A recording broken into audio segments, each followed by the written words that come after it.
Rabbi shrah li sadri wa yassir li amri wahlul 'uqdatam min lisani yafqahu qawli. Bismillahirrahmanirrahim. Assalamualaikum warahmatullahi wabarakatuh. Alhamdulillahi rabbil alamin. Assalatu wassalamu ala asyrafil anbiya'i wal mursalin wa ala alihi wa sahbihi rasulillahi ajma'in. Amma ba'du. Puji dan syukur kita ucapkan kehadirat Allah Subhanahu wa taala yang mana telah memberikan kita begitu banyak nikmat dan hidayahnya sehingga kita dapat berjumpa dengan Ramadan pada tahun 1446 Hijriah ini. Dialah Allah, Tuhan yang Maha Pengasih, yang kasihnya tak pernah pilih kasih. Dialah Allah, Tuhan yang Maha Penyayang, yang rasa sayangnya, kasih sayangnya tak terbilang. Yang mana Allah selalu mencintai, selalu menyayangi semua makhluk hidupnya, mulai dari hewan, mulai dari tumbuhan, dan juga kita manusia. Bahkan di antara manusia ada yang baik dan ada yang juga yang jahat. Akan tetapi Allah menyayangi semuanya. Allah tetap memberikan rezeki kepada mereka semua.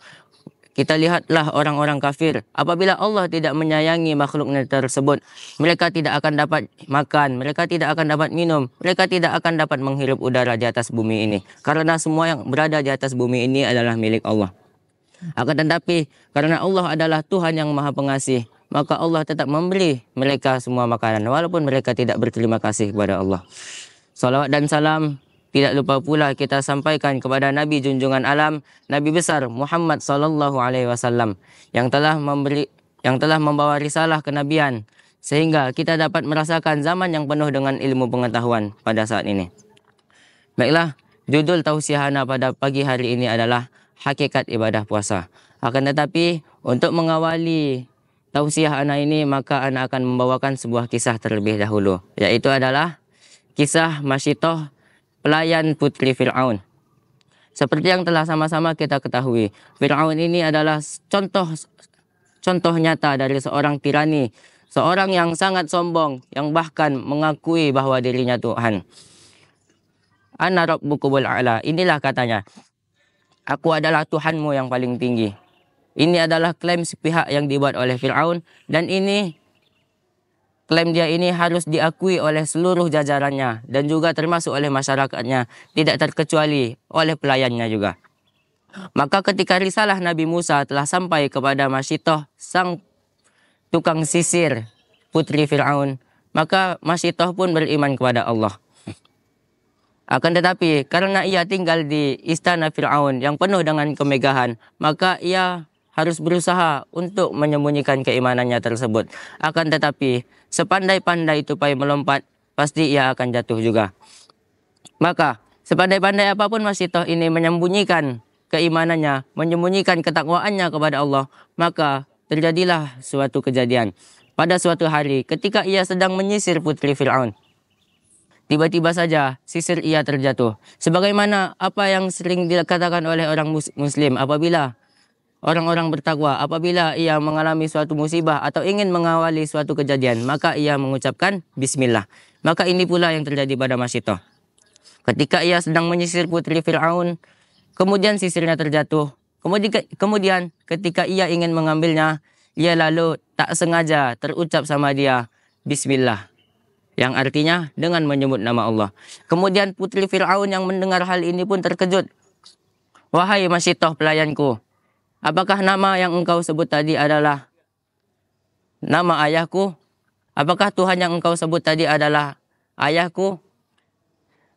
Disinilah Masyitoh merasa bimbang. Apakah ia akan mengakui keimanannya kepada Allah atau ia akan berbohong kepada putri Fir'aun? Akan tetapi dengan sigap ia pun langsung menjawab,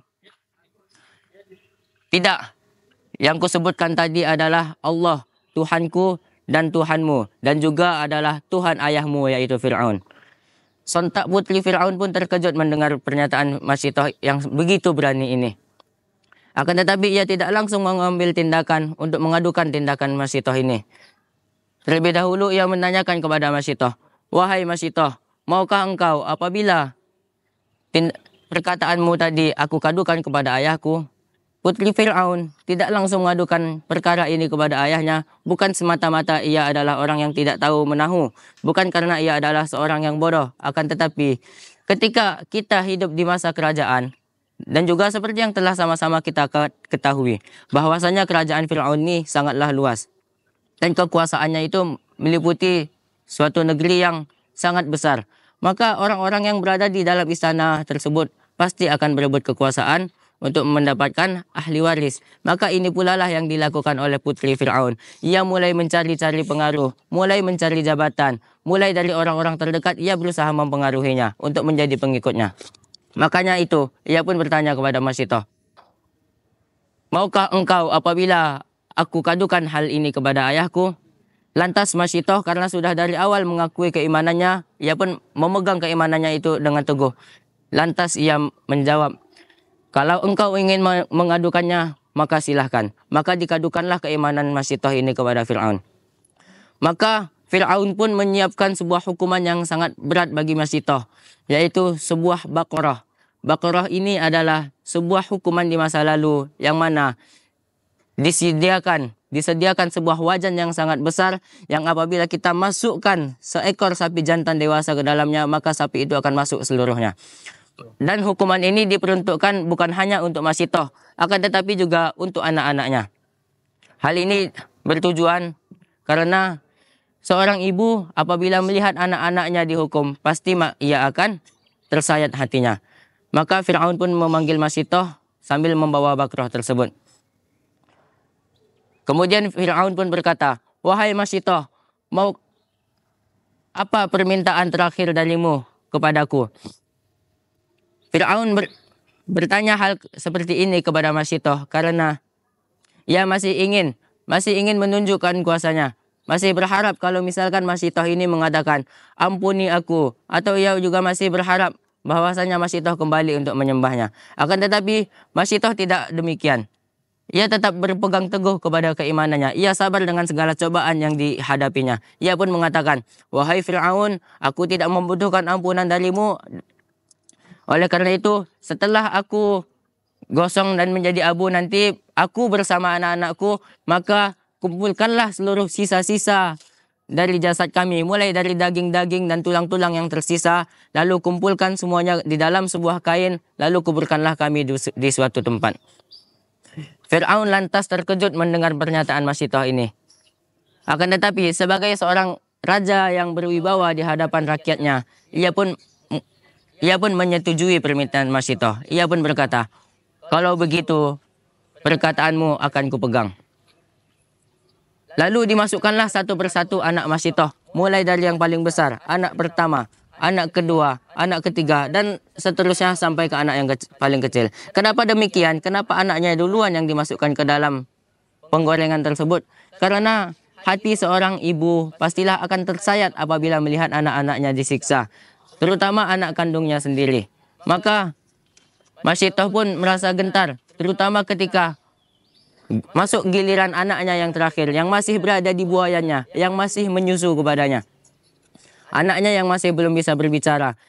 Masyitoh pun sedikit goyah keimanannya. Akan tetapi di saat yang genting-genting seperti inilah Allah lantas menunjukkan kuasanya. Allah lalu membuat bayinya yang belum bisa bicara itu menjadi bisa bicara. Apa yang dikatakan oleh bayi tersebut? Wahai ibu, janganlah engkau takut dan janganlah engkau gentar. Dan janganlah pula engkau bersedih. Karena sesungguhnya engkau berada di antara orang-orang yang benar. Maka hilanglah segala keraguan, hilanglah segala ketakutan yang ada dalam diri Masyitoh. Tanpa menunggu giliran lagi, ia pun langsung menjeburkan dirinya ke dalam penggorengan tersebut. Inilah bukti kekuasaan Allah terhadap hamba-hambanya yang bersabar dan berpegang teguh kepada keimanan. Inilah hal-hal yang sebenarnya sangat dibutuhkan oleh kaum muslimin pada saat ini. Dan juga pada momentum Ramadan ini, marilah sama-sama kita manfaatkan untuk melatih diri kita agar dapat meneguhkan keimanan kita dan melatih kesabaran kita menjadi tahap yang paling tinggi. Karena di antara semua ibadah, puasa ini adalah ibadah yang sangat istimewa. Karena ibadah-ibadah lain itu adalah melakukan suatu hal. Akan tetapi berbeda dengan puasa. pada puasa kita meninggalkan ibadah kita adalah meninggalkan makanan, meninggalkan minuman, dan juga meninggalkan segala hawa nafsu yang menggelayut di diri kita. Karena sifatnya yang bersifat meninggalkan ini, maka ibadah puasa menjadi istimewa. Oleh karena itu, tidaklah heran apabila kita sering mendengar di dalam hadis qudsi bahwasanya Allah mengatakan bahwasanya ibadah puasa itu hanya untukku dan hanya aku sendirilah yang akan memberi balasan kepada orang-orang yang berpuasa. Dan juga di dalam hadis lain juga ada disebutkan bahwasanya puasa itu adalah seperempat dari keimanan. Karena isi dari puasa itu adalah setengahnya itu adalah kesabaran, dan kesabaran adalah seperempat dari iman, dan kesabaran adalah setengah dari iman. Mungkin sekian yang dapat Anda sampaikan. Mari sama-sama kita manfaatkan momentum Ramadan tahun 1446 Hijriah ini menjadi momentum bagi kita bersama untuk dapat mengukuhkan keimanan dan menguatkan kesabaran kita. Wallahu a'lam. Syukran, mungkin hanya ini yang dapat Ana sampaikan. Aqulu qawli hadza wa astaghfirullah li wa lakum. Subhanakallahumma wa bihamdika asyhadu an la ilaha illa anta astaghfiruka wa atubu ilaik. Syukran. Wassalamualaikum warahmatullahi wabarakatuh.